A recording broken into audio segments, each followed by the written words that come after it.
એટલે એ કાયદાને એવું નથી વાત બરાબર વાત કાયદોની વ્યવસ્થાની એ ખાલી બેસવાનું કઈ છે તમને બીજું અરેસ્ટ એવું કઈ નથી અરેસ્ટ એવું કઈ નથી તમને ખાલી એટલું કહી તમે ખાલી ગાડીમાં બેસી જાઓ એટલે સહકાર આપો તંત્રને ખાલી સહકાર આપો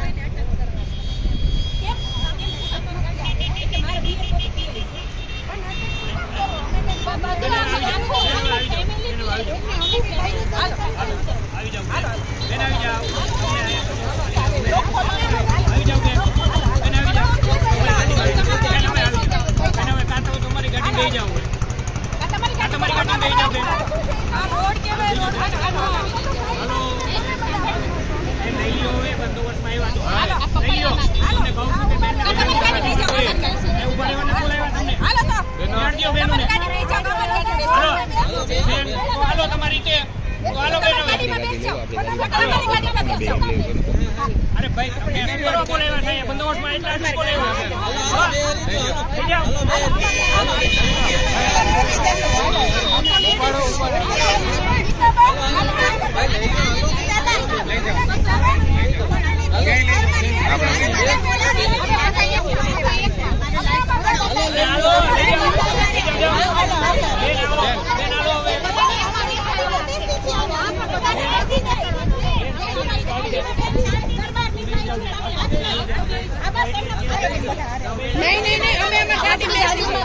આમ જો આપણે આપણી ગાડી લઈ લો અને રોડ ના ખૂણે બેસી જઈએ આપણે આપણી ગાડી લઈ લો।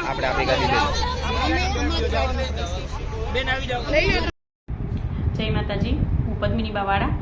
જે પણ અત્યારે નિવેદન આવ્યું છે આપણે જયરાજભાઈનું કે અહીંયાથી અંત છે, તો જયરાજભાઈ આપણે અંત નથી।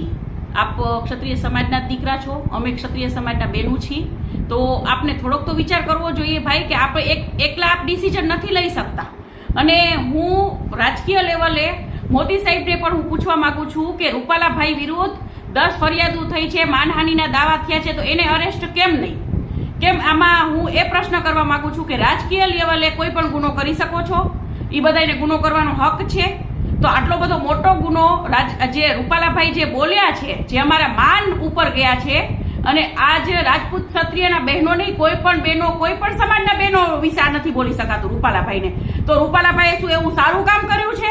તો આજે જયરાજભાઈ એક અને જયરાજભાઈ કોઈ એક વ્યક્તિ કોઈ નિવેદન નથી આપી શકતા, એને કોઈ એવો હક નથી, અને સમાજ આખો વિરોધ છે, અને સમાજના બહેનો તો ખૂબ જ વિરોધમાં છે, અને સમાજના ભાઈઓ પણ ખૂબ જ વિરોધમાં છે। તો અમે આ જયરાજભાઈનું નિવેદન નહીં ચલાવી લઈએ, અને માફી તો આપવાની જ નથી। માફી તો રૂપાલાભાઈ 5 નહીં 500 વખત માફે ને તો પણ એને માફ નથી।